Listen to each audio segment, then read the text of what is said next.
It is Monday, sometime in May, and got a beautiful overcast day today. And uh, yeah, I was thinking through what to talk about today. We're talking about being good news people in a world that's inundated and filled with all kinds of bad news. And I was doing this kind of Zoom conference thing with this kind of lead mentor in what I'm hoping to do a doctoral program. And he was talking about Jesus, and he said Jesus came to preach, to teach, and to heal. And we were just talking through some of how in most of our churches we do plenty of preaching and teaching, but the question was, how much healing do we do? And as I was thinking about that, I was thinking about what does healing really mean in our world now. I realize this is a point of contention, and people go back and forth on this. But to me, healing is certainly there is a physical aspect of that, but I often wonder, do we overemphasize the physical healing? Is that really the kind of healing that God is mostly concerned with in the 21st century? And the reason is that I believe that God does still heal people, but I think it's pretty rare, and I tend to err on the side of skepticism, I guess, whenever I hear about those things, and I think rightfully so. But we all know someone who has been healed physically by God, and we've all seen that happen, and we all know that it does happen. It just doesn't happen every time we want it to. And so, but I do think there's an aspect of healing that God offers any time we ask, and that is the kind of spiritual healing that comes along with following Jesus. And Robin and I were talking this morning about the power of forgiveness, and how this was the offer that Christ brought to all the people that followed him, and to the Jewish people. And so he's offering this path of forgiveness, this path of restoration. And so the thing I was thinking about is that to me, forgiveness is the restoration of people. Forgiveness is the healing that God offers in our world. And I was thinking about how countercultural that is, how forgiveness is a high demand and a high call, and that forgiveness is ultimately the kind of healing that our world needs, and that's the kind of good news that our world needs. I was texting a friend yesterday, and he texted me this website about how the challenge is to basically get all Christians to share their faith 5 times in the month of May, and the hope is to, by some virtue of math, that would mean 1 billion people would hear the good news that had not heard of it before. And I think that's such a wonderful call and a wonderful idea. And I was thinking about what it means to be sharing the good news. And to me, this is the power of testimony. Testimony is kind of an old school word we use a lot of times, but it's basically just telling our story. What has God done for us? And this is the full biblical witness we have. Everything we have in our Bible is basically people saying, this is what God did for me, and they share that with people that also believe in God. And so I was thinking about what it means for us to be witnessing to the healing power of God in our world. And I thought, is there a more powerful witness than saying, hey, I was far from God and he forgave me. I was far from God and he healed me of the separation that existed between us. And so I was thinking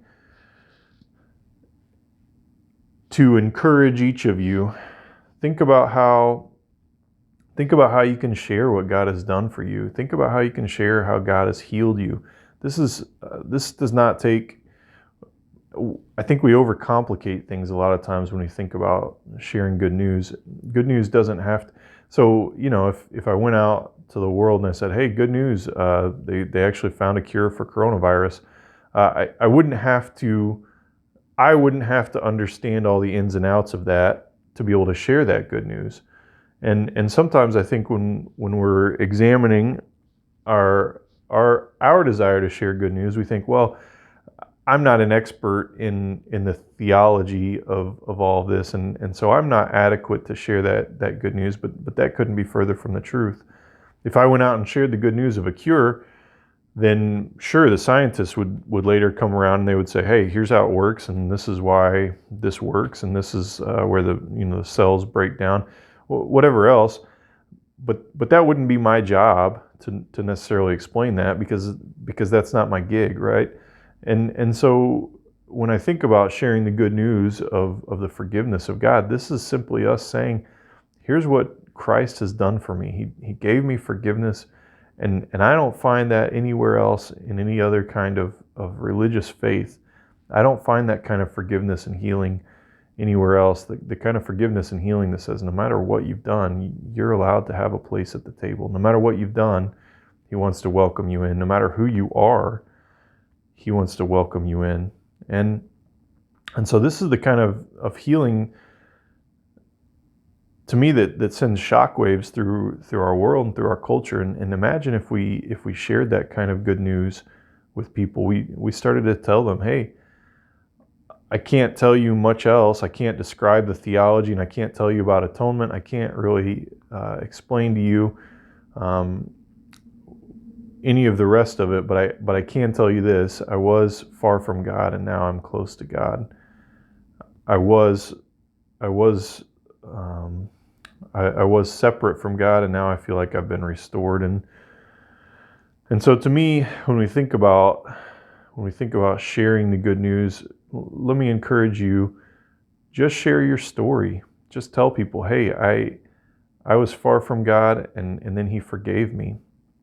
And you know what? I think it goes a step further than that. What if we started practicing forgiveness in very, very overt ways with people? What if we started telling people, hey, it doesn't really matter what you've done. There's space at God's table for you. He wants to forgive you for anything that you have done and anything you can do. That's the whole content. To me, that's as much as we have to share about the good news. Once we've shared that, we've shared the good news, and people may have further questions, and yeah, we may not be able to answer those. That's okay.